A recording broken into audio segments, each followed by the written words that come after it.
Ladies and gentlemen, we are back. We are back again for another glorious edition of Ask That. I am Clark Sell, your hostess with the mostest, and today we're going to continue the security conversation and maybe scare the pants off of you. With me today, I have Brian Contos. Brian, how are you, sir? I'm doing well, Clark. Thanks for inviting me to the show. Absolutely. I'm glad we got to pull this off. We had some scheduling snafus for the past month or whatnot. But before we dive into scaring people, why don't you tell everybody who you are? Sure. So my name is Brian Contos. I'm the CISO for a security instrumentation company called Verodin. I've been doing security for a little over 20 years.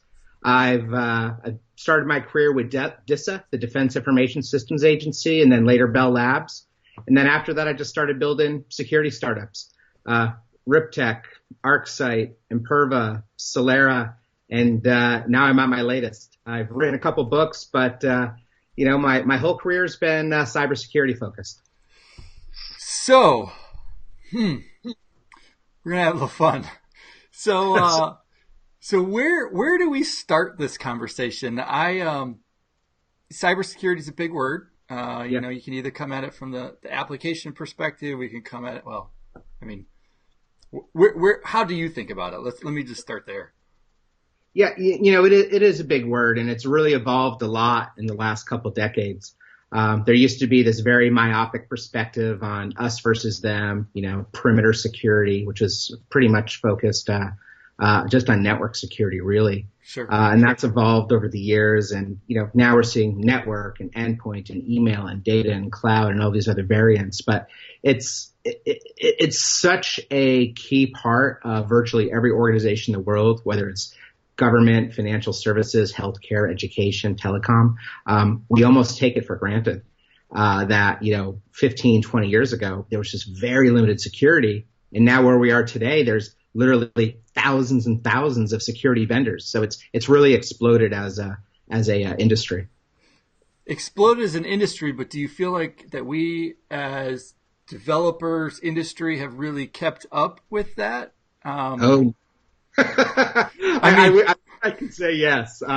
This is like going to the grocery store and there being like 1,000 different potatoes, but all you really wanted was the one. It's true, and it gets very confusing. And there's a lot of great security companies out there. At the same time, there are some snake oil, vendors out there. There's a lot of vendors that say, hey, we do what the other 50 vendors do, but we have kind of a new twist on it, a new style, a new approach, a new process, and it's slightly different. And then the other guy comes, hey, we're slightly different than them. So that's very confusing for organizations. I mean, we're just trying to choose a firewall vendor or an IPS or a DLP. There's so many options, and the marketing all reads the same. Sure. So how do you really attack that problem then? I mean, where do you start to be more mindful of said security? Yeah, interestingly, it's kind of what led to, the onset of our company, Verodin. This whole notion was people were putting a ton of money into security, a ton of time and resources and training and maintenance contracts and support, and they just weren't getting effectiveness. Security was not effective. And furthermore, they had no way to measure it. You think of finance. Yeah, you think of finance or sales or all these other business units that are strategic. You have to measure them. You need evidence-based data. They have to be quantifiable. Almost everything in security is subjective. It's qualitative. We're the group that stops bad things from happening. Sure. So there wasn't really a great way to measure that.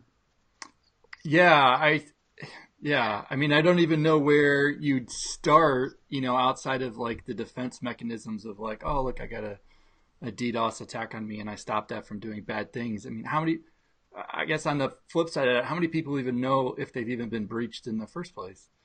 Yeah, I'm sure you've heard this before. There's two groups. There's the people that know they've been breached and the people that don't know they've been breached. Yeah. It's that commonplace.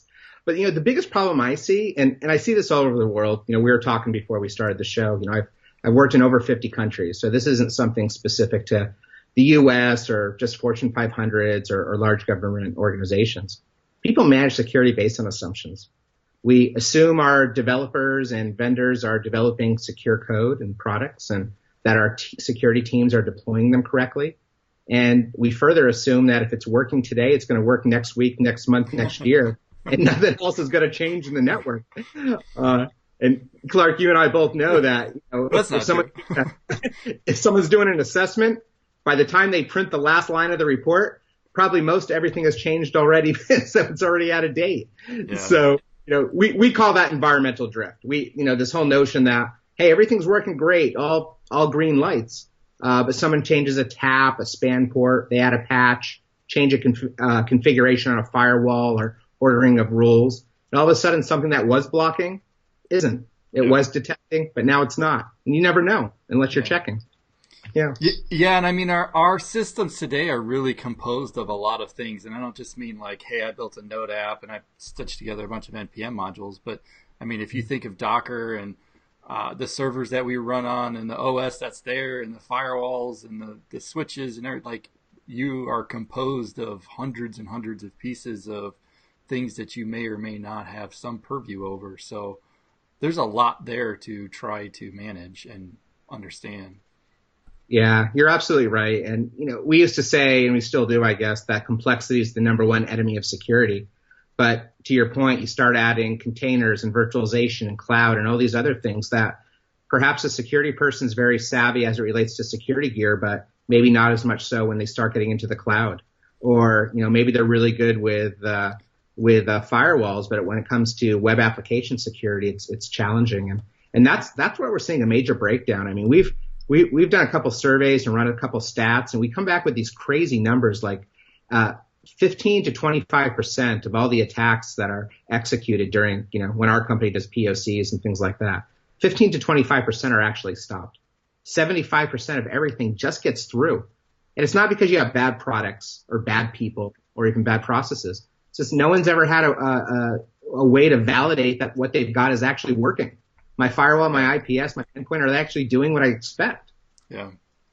Does the cloud help us at all in this? I mean, our Amazon, Microsoft, Google, even the little guys, the Joyents and Herokus of the world, are they aiding us in any way? Or is it not really any different? It's just boxes somewhere else. It's different, but it's not necessarily better. I mean, we see a lot of attacks happening in the cloud because the cloud is essentially very flat. And if you think about a data center in the basement of your building, it's very hard to make a mistake where you're plugging in your database on the wrong side of the firewall. It's very easy with a few keystrokes to do that in the cloud. Yeah. And a lot of the attacks you see in the cloud are it's little $5 mistakes that cause these multi-million-dollar issues, and it has to do with segmentation and routing and not having the right security tools in front of the right products. It's simple things that unfortunately can lead to large problems. So then, how do you start to defend oneself? Like, where do you start? Yeah, I'm a true believer in this concept. It's something very different in security. It's not a new vulnerability scanner, a new honeypot, or a new firewall, or a new SIM. It's actually something different, and it's called security instrumentation. And it's this notion of being able to measure, manage, and improve security effectiveness. That's it. It's to take what you've got and make sure it's doing what you want, and then make sure when you make configuration changes that those do what you want, and then just make sure it's doing that in perpetuity. And it sounds like such a simple thing. Hey, I'm going to spend $5 million in security. I'd like to make sure I'm getting at least $5 million worth of value today and next week, next year. But, in security instrumentation, again, it is something different, and it allows you at the very highest level, and this is what I love about it. As I mentioned before, I've done a lot of startups. This one's truly different. It allows you to safely execute and test attacks within your production environment to validate if your security controls are working. Not to scan you for vulnerabilities and find out where you need to patch, but actually, is my firewall, my endpoint, my DLP, my WAF, my SIM, are they operating the way I want? And that's unique. And it's very different. It doesn't replace pen testing or red teaming. It actually augments that. But it's a completely different automated process. Our solution at Verodin just happens to be a software product that you buy, but it's a platform that allows you to do that. And by doing so, you can actually say, hey, everything's working, and then maybe, hey, now something's not. Tell me how I can help fix that, and let's get back to the process of treating security more strategically. Sure. And I love it. I love it. I think it's really a game-changing approach to security and finally getting value out of what we've got.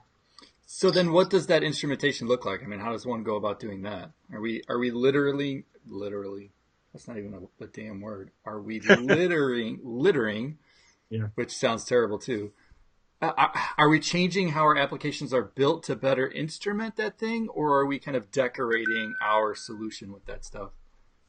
Yeah, what I think is unique about instrumentation is we all know there's going to be code that's written that's not perfect and solutions that are deployed with vulnerabilities that we know and don't know about, and we can't patch them for whatever reason. Look at critical infrastructure.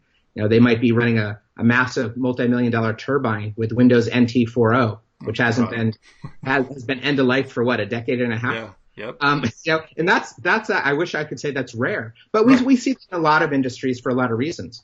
So if we move the focus, we don't remove, but we move some of the focus to actually validating the controls, protecting those sensitive devices, those applications, etc. It changes that paradigm. And I'm not here to pitch Verodin or anything like that, but the way we have to approach it, which is one way, which I think is unique, is we have a sensor. We call these sensors actors. And you might deploy a couple dozen of these sensors around your network environment, your DMZ, your partner network, your desktop network, your server zone, whatever, Sure. Internet in the cloud. These actors attack each other. And by doing so, they're saying, hey, was that attack blocked or not? And there's zero positives because we're attacking ourselves. Yeah. And then you can say, hey, it did block or it didn't. It did detect or it didn't. It did log to my SIM, etc. And then you can fix it. It's just, it doesn't pass the DISA test that we haven't had a solution like this for the last couple decades. Yeah.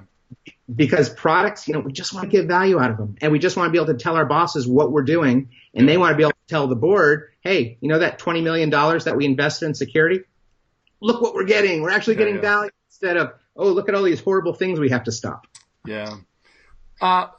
You mentioned devices, which got me thinking about IoT and kind of my affinity for that too. There's a whole different, or at least I tend to think there's a whole different kind of attack vector and problem in the little devices that do these things. How then do you think about that? Because I would imagine that those actors, if you will, that really changes the kind of the game when you're talking about small devices that are interconnected to, big monolith machine. It does, and it's part of this bigger paradigm of consumerization of IT, where you have, people are bringing in not just their laptop or tablet or mobile phone, but now they have a smartwatch and they've got something that you never heard of, and they might have 5 or 6 devices connected at any one time. Sure. And it speaks to another problem too about the CIO. CIOs are, I don't want to say they're losing power, but their purview into what is and isn't operating on their network is not as strong as it once was. They're not this umbrella anymore.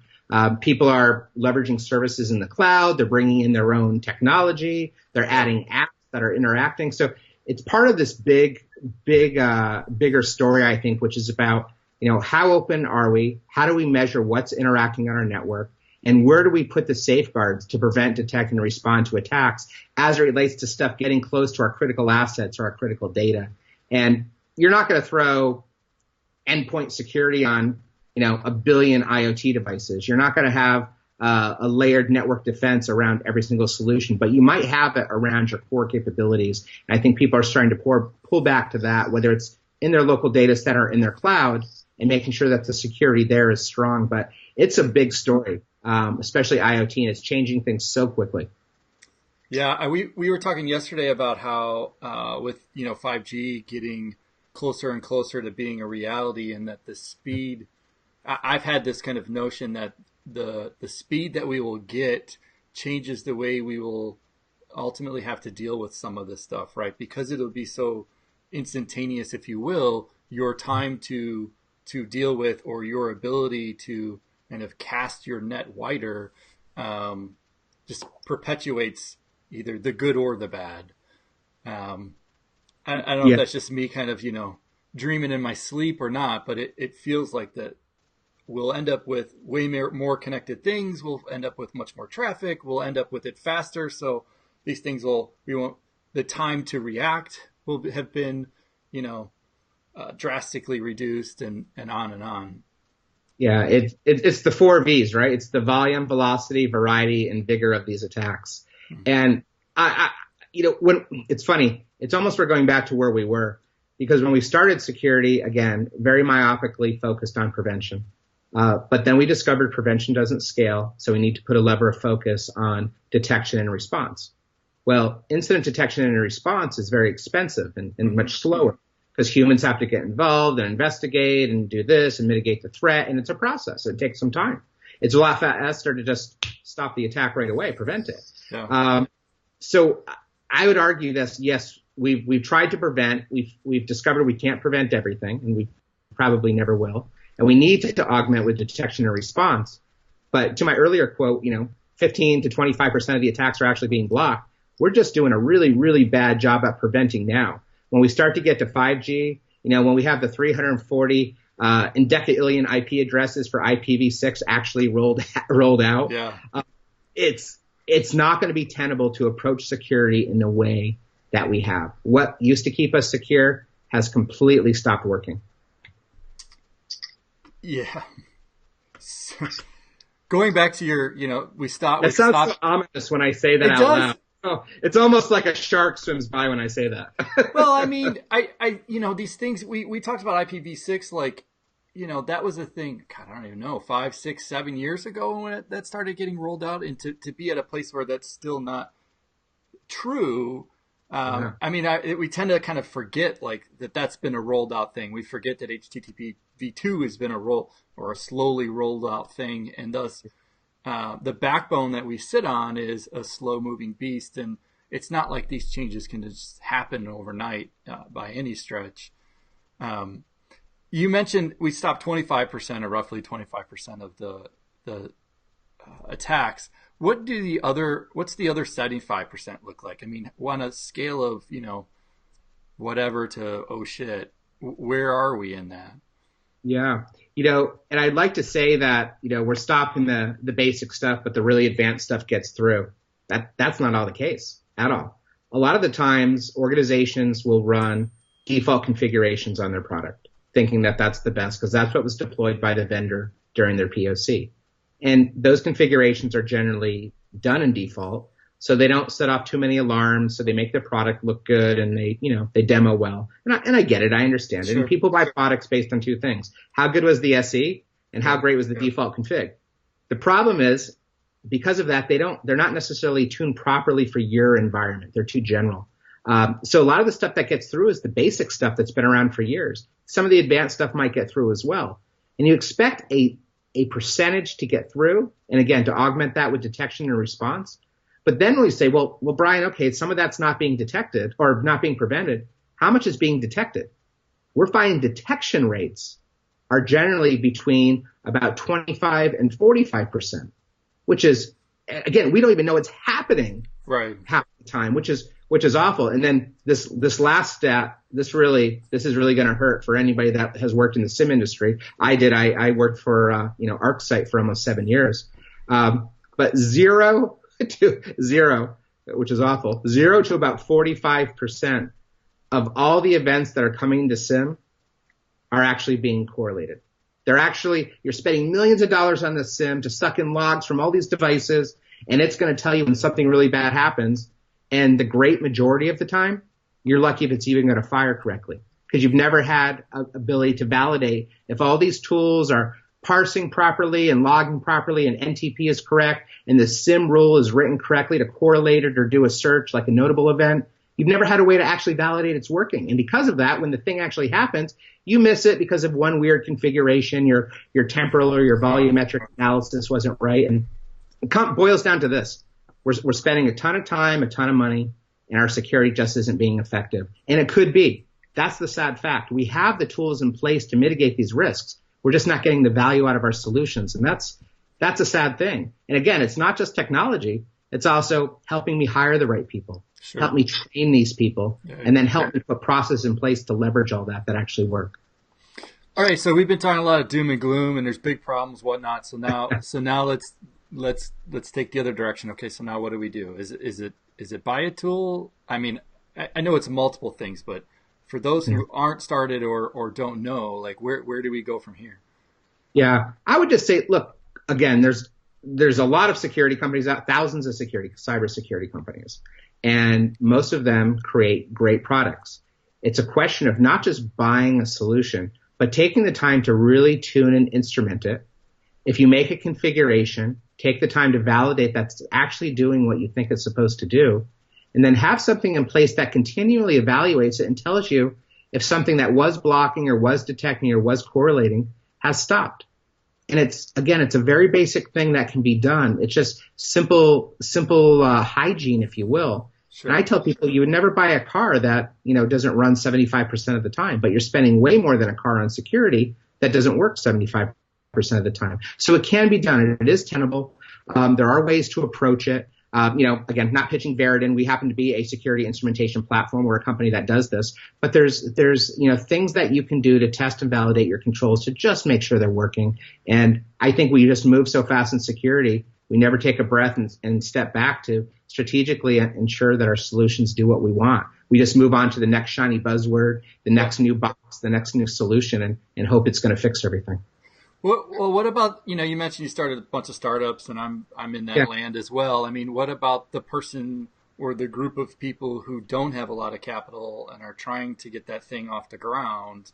Buying yet another solution may not be in the cards today or in a year. Is it just, I mean, where do you go? I mean, I'm not a security guy, right? But yet, we run a company and try to do the best that we can, but we only know what we're privy to. So that's equally as scary when you know more. Yeah. So this is where I fall on that. Clearly, so who do we target as a company? We work with the Fortune 500s, Global 2000s, large government organizations. So what about, some company building a startup, they've got 30 people or 100 people, and they just want to make sure they have some security. Or five. Or five people, right? What can they do? And I think there's a few different levels to that. Certainly there's some MSSP services these days, managed security services, that can help augment what a traditional security team would be doing. And a lot of those companies now are starting to leverage security instrumentation. So not just helping you defend, not just helping you detect, but actually helping you tune and improve and manage on an ongoing basis. So there's a service component, and I would say that's more for the midsize. If you're a group of five guys and you've got and gals, and you've got a few security controls protecting your devices, there's actually some open source stuff out there as well. And Dr. Anton Chavakian of Gartner has put together some blogs around this area. Say, hey, look, it's not enterprise grade. It's not what you're going to use to validate a major bank or something. But if you do want to have some tools to help you test and tune your security controls, there are some products out there that you can get that do some level of that at least gets you better than what you'd be if you didn't have that. It really helps you tune them. Yeah. And I think that's a good capability. So I brought this up yesterday, and I'm curious to get your thoughts too. We were talking about the Medium article that got published around. It was a guy saying how easy it would be to hack the web, and the hacking of the web was basically writing a very simple NPM module that they worked diligently to get into all of the different other open source things and basically hid it underneath the covers. And the entry into the back door was, through not the front door. It was just you adding it to your thing and never having realized that this nice little, gem was kind of hiding underneath the covers. Yeah. That's super scary because it's an obvious, way to sneak something in the door. How do we prevent that? I mean, static code analysis, great, but I mean, it's 2018 and that still seems like a dumpster fire of garbage that doesn't exist today. And are we screwed? Are we screwed? Well, I hope not. And you're right. We've got static and dynamic code analysis and black box testing and white box testing and, people that can pour through this stuff. And what I'm seeing that's pretty interesting, I didn't even see this probably 8 or 9 years ago, is a lot, I don't know if a lot's the right word, but more it's developers. A measurable thing. Yeah, we're seeing a measurable increase in the number of developers that actually have had exposure now to writing secure code. It's happening in more colleges. It's happening with more, trainings and certifications, which I think is a positive thing. It's making people more aware. They're starting to ask questions. I think OWASP as an organization, I've spoken at some of their events and things like that back in the past, and back when I was in Imperva, worked very closely with some of those great.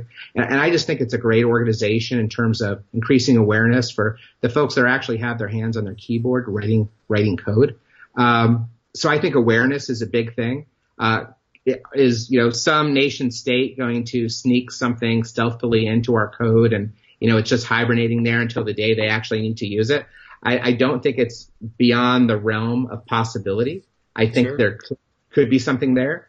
And the interesting thing is the folks that are nation state actors that have access to this very stealthy code theoretically, by day, maybe that's what they do. But by night, most of these folks are also cyber criminals. They operate in countries where they have safe harbors. So it will very quickly port from sort of a nation state government run program to do this to something being used by folks to steal credit card data or PII or healthcare information. So we'll see that onslaught kind of happen like a singularity, right? It will happen Sure. everywhere that occurs. I think there's lots of steps we can take with traditional security to help mitigate some things, and when things like that happen, help to quickly detect and respond. This kind of doomsday scenario thing, is it possible? I think it is possible. I don't think it's probably probable though. You mentioned the nation states. It's hard for me not to think that, as we walk around and, we're surrounded by said Wi-Fi and internet, that there's not this war games of, cyber stuff going on back and forth and, throwing the virtual bombs, if you will. Is that a real thing? I mean, are we countries battling back and forth in this virtual world? Yes. Yeah, so absolutely. And there's been shows of strength, and there's been, mutually assured disruption. And, there's a lot of things that happen that don't necessarily make it into the public, Sure. Between nation states, that happen between organized crime groups that, hold like critical infrastructure organizations for ransom, in various countries. Hey, we just took your power down for 5 minutes, pay us, 25 Bitcoins, or we're going to take it down for the next 5 weeks. Right. Interestingly enough, usually the organizations that they target to do this have pretty poor critical infrastructure anyways. So the power going out for several days is kind of the status quo. This is like, great. It'll be back up in 5 minutes. Yeah. So, hey, Hannah, maybe we'll hire you. Yeah. Thanks. But, while you're there, reset that server that we've been running. Yeah, exactly. Hey, can you guys give us some help with this LDAP system? Yeah. Where I think, and I know a lot of people in cybersecurity kind of default back to this, but, the real heavy duty risks when it comes to that stuff are things that are related to critical infrastructure, whether it's power and energy or oil and gas or chemical or water, transportation, these types of systems, these industrial control systems, these programmable logic controllers that only do 3 or 4 things, but again are maybe hyper connected. They're talking Modbus and DNP3 and TCP/IP. They have serial connections, serial over Ethernet. They have wireless. They have Bluetooth. There's a mobile phone app to help control them. Things like Open Dam, Close Dam, things like that. I mean, they're hyper connected solutions, and they were initially built to be in a completely unconnected world. Yep. And that's really a concern. And that industry in some areas, I think power and energy and oil and gas have moved a little bit quicker than maybe, water and sewage and things like that. But that's an area where a cyber attack from a cyber criminal organization working for a nation state or maybe a nation state directly could have a profound impact on people's lives and critical assets. So I think that's the thing that kind of concerns me most when I think about, the doomsday scenario, what could happen. Sure. I almost always default back to that. Have these things started to advance faster because of security or because of other reasons? Have the attacks started to increase? No, just in general. You mentioned that there's some industries are advancing a little bit faster in what they do. I mean, is that a result of security, or is that just a result of some other outside thing going on? I'd like to say it's an area where I think awareness and training has actually had some help. There's a lot of events and cybersecurity for critical infrastructure and the API events and things like that I think are really strong. API is the American Petroleum Institute, that they've really tried to bring together the kind of operations folks and the IT folks, basically the folks with keyboards and the folks with big wrenches and hard hats, bring them together and say, guys, look, security is a big thing. And yes, squirrels and down power lines and thunderstorms and, somebody crashing a truck into a transformer. These are all things we need to worry about. But on the same token, we need to equally worry about the cyber side because it could have just as much impact. And I think they get that now. And they're making the investments to mitigate it because they know that not making that investment is more costly than dealing with the aftermath. Yeah. If it was cheaper, they would never do it, but it's not. And it's not just the cost to bring it's public perception and safety, and there's a whole number of concerns. So awareness has helped, I think, a lot. And kudos to the people that put events on. Kudos to people like yourself, actually, Clark, to have videos like this that just help spread the word to a very large audience that might not be security experts, but people that need to learn a little bit more about these other fields as well. Yeah, you mentioned Bitcoin earlier. Does the blockchain? How much of a disruptor does that become in our ecosystem as it is today? Yeah.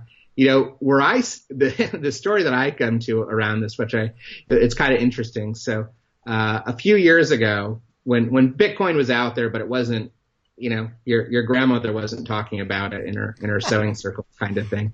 And they weren't talking about it on, late night TV talk shows. Yep.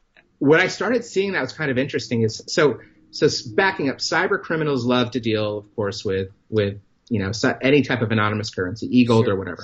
And it's a great way to get paid, and it kind of lowers their risk and, attribution, for all the reasons that I think all intuitively think of. I was working with some financial services companies, and I won't say who they were, of course, but they were buying a lot of cryptocurrency, some Bitcoin and some other stuff as well, in a pretty large scale. We're not talking about, hey, let's just buy a few. We're talking about millions and millions of dollars. Wow. And this was an initiative that was being put on by their chief risk officer. And I was like, is this, what's the driver behind this? And they said, look, we know we're going to get hit by attacks. And the problem with cryptocurrency, or at least the process it was then, still is today, is you can't just go buy one. I got a Bitcoin and then I can transfer it to somebody. It takes a few days. The process isn't automatic. So if we get hit with, let's just say ransomware, a major bit of ransomware, and something's locked up and it's critical and we don't have a backup and we don't have another way around it and we do have to pay, there just isn't a way to do it. We can call FBI and everybody else to come in. Still doesn't matter. It's still locked up. We have to pay. We want to be able to do it now. We don't want to pay a week from now because then we're losing potentially millions and millions of dollars in customers and all these other things because of that. And I go, well, that's really interesting. Yeah, totally. I never even thought about that. And I think that's what a lot of people in security started saying, maybe I should buy some of this stuff just now because maybe the price is going to go way up. And of course, we've seen tons of peaks and valleys since then. Sure. But I think that's an interesting thing. And now what's cool is we're starting to see a lot of security conferences have tracks just related to, related to blockchain, right? And deep discussions and how it can be used for X and Y and Z. And then on the other side, how those things could be exploited. So, trying to, ensure that as it grows and matures, that security is factored into that equation as much as possible. Yeah. Yeah, I'm fascinated with, kind of blockchain and machine learning and AI and devices and all this, the things, while you could spend your entire career on one of those things, as a career, when you stand back and you start to look at how all these things could interrelate and react and work with one another, it's just mind-boggling what could be accomplished in any one of those things. And who knows what the next 10 years will look like. It's just fascinating. Well, I was just at RSA, this last RSA in San Francisco the last week and a half ago, and it was definitely a huge topic of conversation. You're seeing vendors come out and talk about it. You're seeing, investors saying, well, where do I invest? What if I want to make money off of this thing in terms of investing in a company, what kinds of companies should I invest in? And where is this? So there's a big push. So this is, it might be too early to say if this is going to be as foundational of a change as people think, and it's really going to change how people use currency, et cetera. Most people that I know, and given it's not like I know every person in the world, but most people that I know buy this stuff and just hold it like gold. They don't necessarily conduct transactions. They're not buying a lot of things with cryptocurrency. There's a few places you can online and also in brick and mortar, but it's not everywhere. But will that start to change over time? Just like we saw, in the U.S. taking credit cards with chip and pin. They started doing it in South America and Asia and Europe because they didn't have the massive infrastructure that we already had. But then we converted, right? And now, we sort of converted. We didn't really go all in. We said your signature is still gold, even though mine doesn't look anything legible. Yeah, it's a little side story. So whenever I go to a restaurant with my family, I have a 11 and a 13-year-old daughter, and my wife and I just give them the receipt so they can calculate the tip, and just hey, you calculate the tip. They always sign it like they'll put like a smiley face or they'll draw a picture of a duck. And not once has anybody ever said anything. So I'm glad that we still hang on to this idea that signature does anything. It does nothing. But I guess it's nice to think it adds some value. But and then we started using phones to pay for things. You go to Whole Foods these days or whatever, and you just use your phone. It's great. Is cryptocurrency going to be linked to our account? We're just going to pay with that?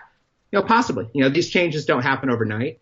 And certainly it's being used online for some nefarious things. Sure. But it's also being used for some very, normal reasons why we'd all go shopping online, et cetera. So we'll see. I wish I had a crystal ball on that. If I did, I would certainly either buy a lot or sell a lot at this point. But I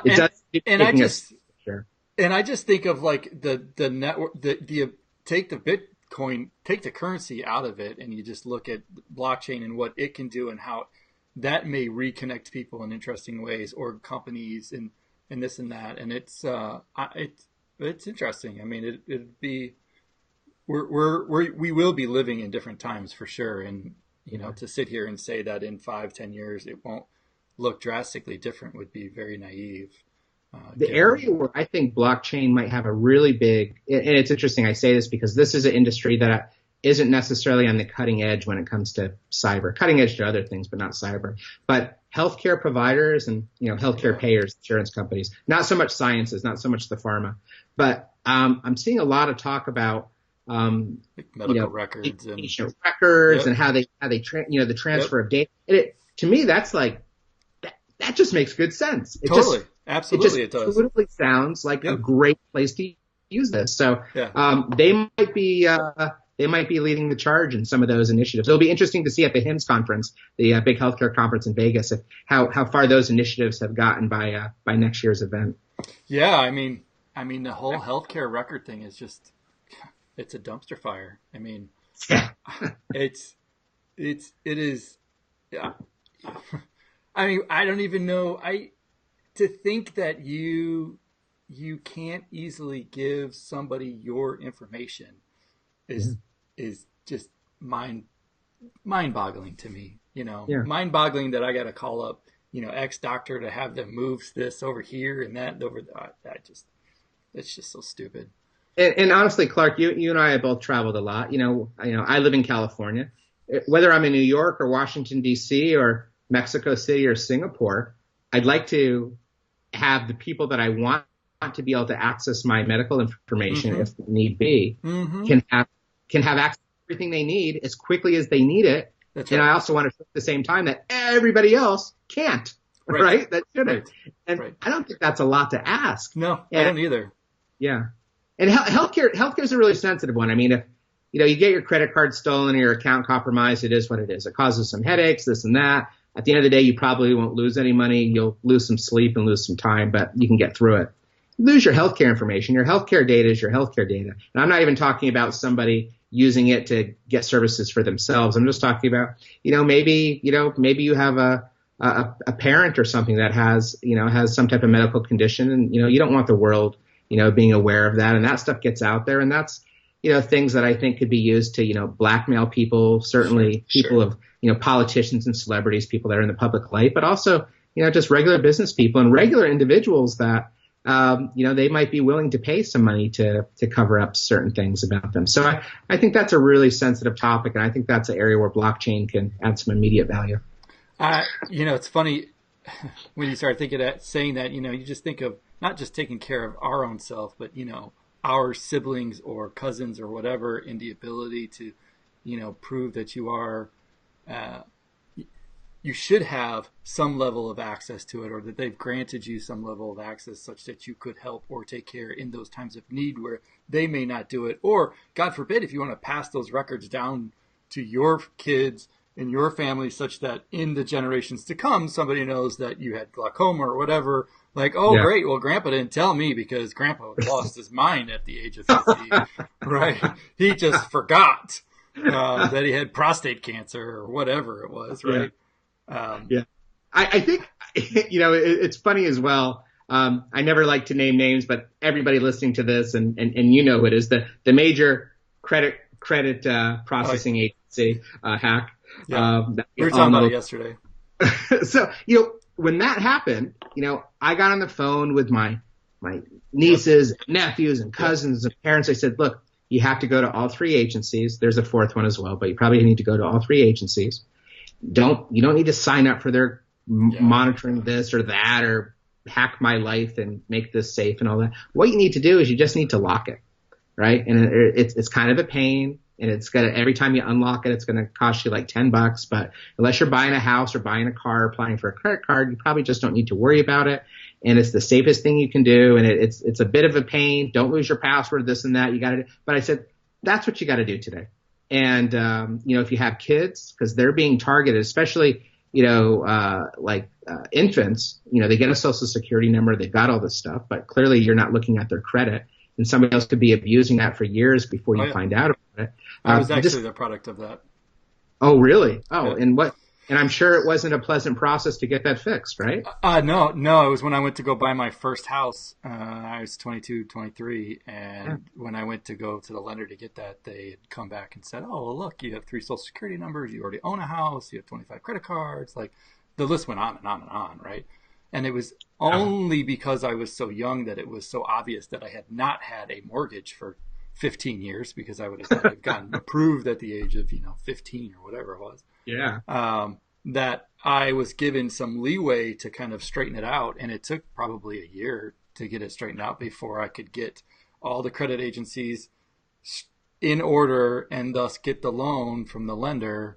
And I happened to be building a house at the time, so it didn't really I had time to kind of go with it, and they were financially incented to make it right so that I would get the loan. We're talking back in what would it have been, 99? So we were giving out loans and we didn't need to be giving them out, and it got straightened out, but it's still a disaster.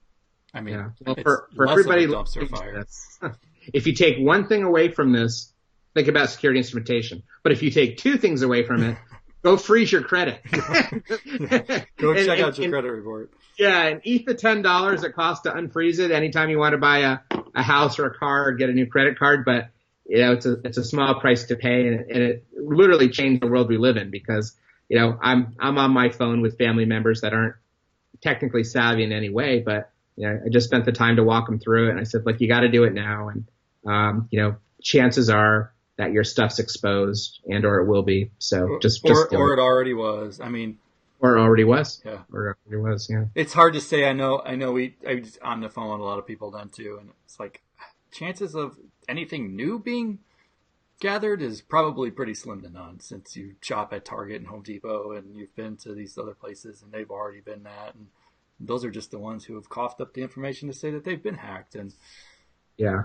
You know, it's interesting. I was having a conversation. I was in London probably, I guess, a month and a half ago, speaking to some groups that deal with a lot of this, and how they traffic credit card numbers and things that online.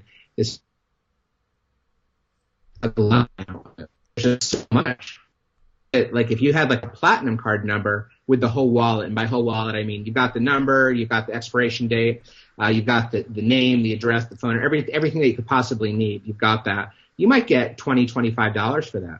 Now, because there's just so many, the supply is so high that people are only getting like maybe $5, $6. Mm-hmm. So what's happening is these people that have these databases of credit cards and whatnot, they're just sitting on them and they're waiting for market conditions to improve. Yeah. And when they do, then they'll release them. Why sell at $5 when I can sell at $25? Yeah. So to your point, a lot of your information has been stolen, but that it hasn't been used, right? And released. Yeah.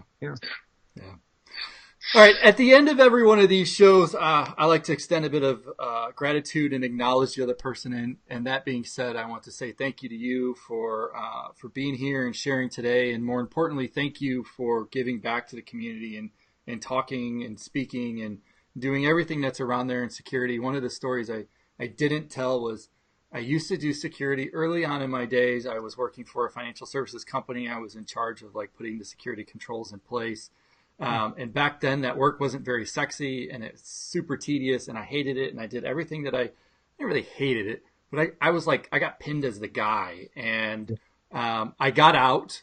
I successfully kind of extricated myself from that. I don't know if I regret that or not now. Looking back, I would maybe had a pretty fruitful career in the security space given today.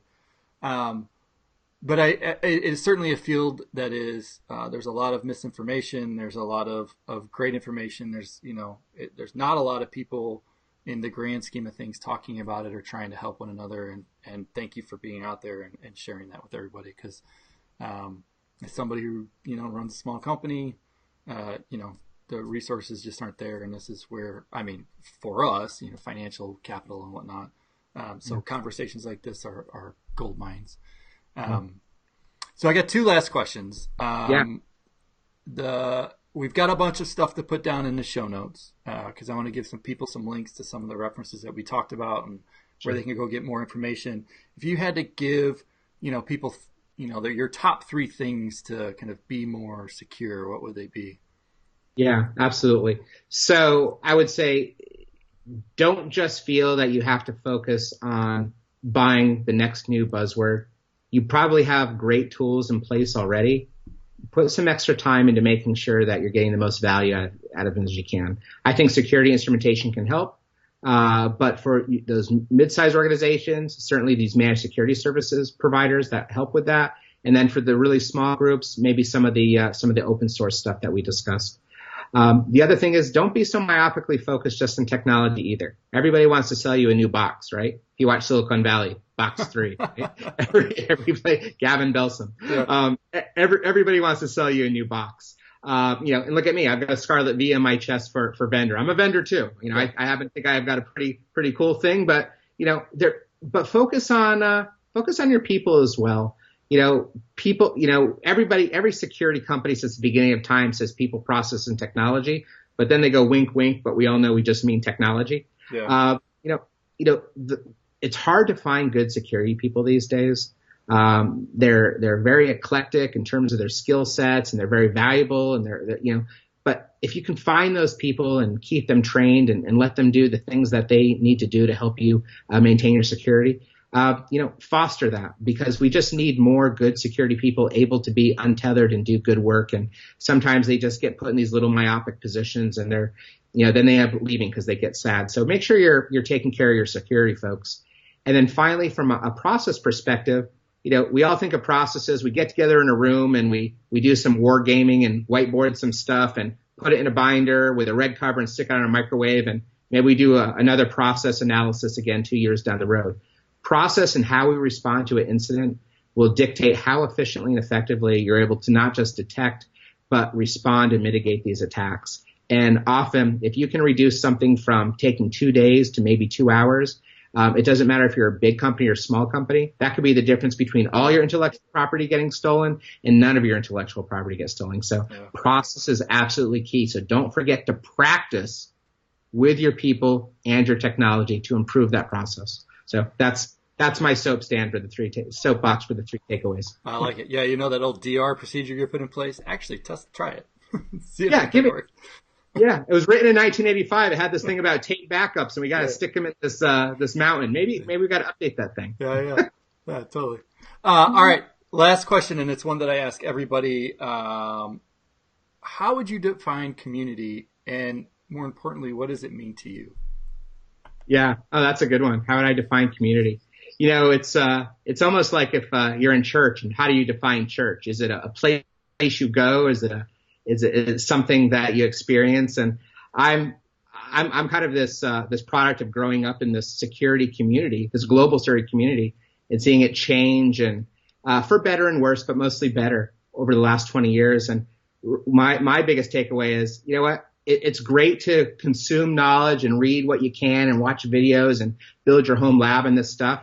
But I think if we're really going to be successful, we need to do it together. And we need to, quite honestly, do shows like this, Clark, and share and give back. It's a bi-directional. It's not a unidirectional thing when I think about community. So the more you can give back, the better off we'll all be. What was the old reading rainbow thing? The more you know. Oh, the more you know. Is that what it was called? The more you know? I did a little rainbow with the star. Da da da da. Yeah. Yeah, I mean that's why we're doing this, right? This is a way to connect everybody, to share what's there, and in a format that I think is easy for people to consume. And we're doing it. I don't see why I couldn't do this every day. I think there's enough. We have enough people in our community who has enough stories that this should be easy. Like it's just this should be the norm. We have the technology. Let's take advantage of it. That's for right. Sure. That's right. Yeah.